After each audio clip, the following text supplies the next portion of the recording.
What is gender?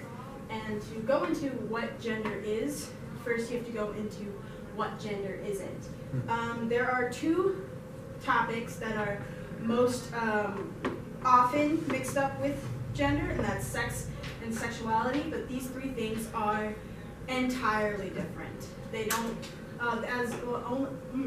they belong to a person, but they are three different aspects of that person. So the first, sex. Sex is legitimately just what's in your pants.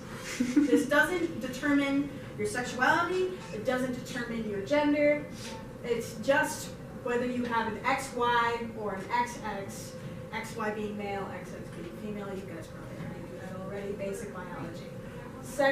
Sexuality, that's who you are attracted to. Again, sexuality doesn't affect gender or sex and isn't affected by those. It's whether you are affected by males, females, all of the above, none of the above. It is part of who makes you you. Now, gender, here's the full gender spectrum. You could be both male, feminine and masculine, all the way masculine, agender, feminine, or anywhere in between. This is not determined by sex, this is not determined by sexuality, this is what gender is. My two books, Written on the Body and Girl Man's Up, are both on the topic of gender. Written on the Body is more of a genderless person in a relationship, and Girl Man's Up is a masculine woman. And both of these kind of bring up individuality. It's who you view yourself as a person.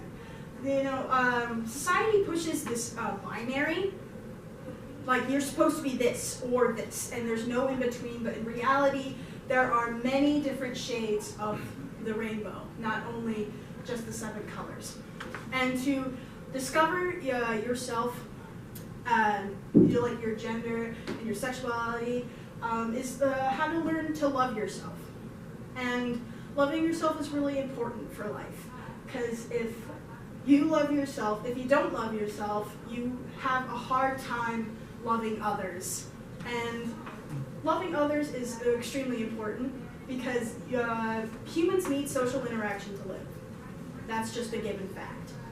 So if you hate everyone, everyone hates you because you make everyone's lives difficult.